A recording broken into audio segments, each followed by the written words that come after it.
जीवन। बैठिए। तो मेरी सलाह आपको ये है कि अगर आप सीरियस हो ही गए हैं ग्रेजुएशन में, कई बच्चे ग्रेजुएशन तक सीरियस होते नहीं है, वो मान के चलते हैं ग्रेजुएशन के 3 साल आजादी के 3 साल हैं, 17 साल की जेल के बाद 3 साल की खुली आजादी मिलती है, वो 3 साल पढ़ाई में गुजारते हैं। क्या हम इतने निकम्मे दिखते हैं? मतलब कुछ बच्चे 10वीं क्लास से ही पढ़ने को लेकर सीरियस हो जाते हैं, अलग बात है, लेकिन आमतौर पर तो लोग ग्रेजुएशन में, आप मेरी बात से बुरा मत मानिएगा, मैं आपका प्रशंसक हूं, अच्छी बात है, लेकिन जनरली बच्चे समझते नहीं है उम्र तक, ग्रेजुएशन के बाद जाके समझते हैं।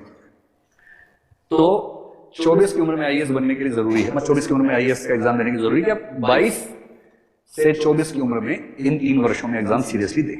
अब आप में से जो बच्चे इस उम्र से आगे निकल गए तनाव न लें, है ना, क्योंकि वो तो आपके हाथ में है नहीं, जो हो गया सो हो गया, भविष्य को संभालिए, है ना।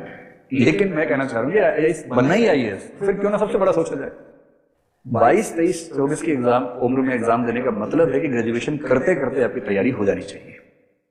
अब वो जमाना चला गया। पहले के जमाने में क्या था कि 30 साल तक एज होती थी जब मैं एग्जाम दे रहा था। मैंने तो 21-22 में एग्जाम दे दिया था, सिलेक्शन हो गया था उसी उम्र में लगभग। लेकिन जनरल ट्रेंड उस समय क्या था कि लोग 26 साल से एग्जाम देना शुरू करते थे कि 4 अटेम्प्ट है, 26, 27, 28, 29, 29 में 30 में जाके खत्म होगा। इससे क्या होता है कि सिलेक्ट हो भी जाएंगे तो भी ना वो वाले पद नहीं मिलते जो ड्रीम पोस्ट होती है। इसलिए मेरा, और सबसे अच्छी बात मुझे क्या लगी आप लोगों में कि आप में से अधिकांश लोग ग्रेजुएशन करने वाले लोग हैं।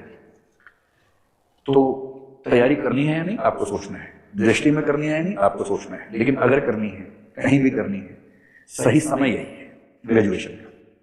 और इस उम्र में मेहनत करने की लिमिट नहीं होती। आप इस समय जिस मतलब एनर्जी लेवल से भरे होंगे ना, थकान तो होती नहीं होगी इस समय, तो ये सही समय है, एक बार मेहनत कर लीजिए और आईएएस बन गए या किसी भी अच्छी सर्विस में चले गए, आईपीएस बन गए, जो भी बने, तो फिर वो जीवन अलग है, बहुत अलग है।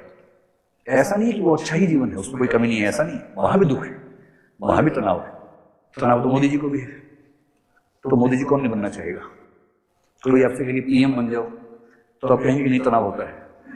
वो पैकेज तो पूरा एक साथ ही आता है, पावर और तनाव का एक साथ पैकेज आता है। और आईएएस में भी पावर है, तनाव भी है, लेकिन आईएएस ये बनेंगे तो पावर नहीं तनाव कभी है, तो तनाव तो हर जगह है।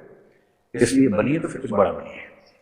तो आपके प्रश्न का जवाब मेरी तरफ से ये है कि बेस्ट एज है, आप ग्रेजुएशन का पहला साल मौज मस्ती कर लीजिए। इतना तो हक बनता है बच्चों का। 17 साल की जेल से निकलते हैं, मजा क्या, 1 साल खूब मटर गश्ती कीजिए। मटर गश्ती समझते हैं ना, घुमक्कड़ी, दोस्तों के साथ जाना, कभी किसी कैफे चले गए, टपरी चले गए, कभी टपरी ये मेन है ना आप लोगों का यहाँ का, वो मेरा ही फेवरेट है टपरी। कभी टपरी चले गए, कभी और घूम लिए, वो सब। लेकिन 1 साल के बाद क्या होता है ना कि बहुत भूख आदमी जब होता है, उसके सामने खाना आ जाए, टूट पड़ता है। एक बार गले तक भर जाए ना, फिर वो शांत हो जाता है। तो पहला साल मौज मस्ती का, फिल्में देखिए, घूमिए, दोस्त बनाइए, बीएफजीएफ वाला जो खेल है वो भी थोड़ा सा, कोई बने ना बने बोलना शुरू कर दीजिए ये मेरा बीएफ है, ताकि मन संतुष्ट रहे कम से कम। जब ये सारी संचित कुंठाएं तृप्त हो जाएं कि हाँ मेरे दोस्त हैं, मेरा स्टेटस है, लोग जानते हैं मुझे, मैंने टपरी में खाना खाया है, मैं रात को घुमा हूं सड़कों पर बाइक पे बिना हेलमेट के, ये सब जब शौक पूरे हो जाए थोड़े से, सेकेंड ईयर ग्रेजुएशन से टूट के पढ़ना शुरू कर दीजिए, सीरियस पढ़ाई। और आईएएस बनने तो वो सब जीवन में आपके उपलब्ध है उसके बाद, सारे सुख आनंद जो आप सोचते हैं कि मिले, ये मजा है। मैं मजाक में कई बार कहता हूं कि इस दुनिया में नौकरी एक ही है, आईएएस, बाकी तो नौकरियां हैं। आईएएस तो आईएएस, कोई मुकाबला नहीं। जी।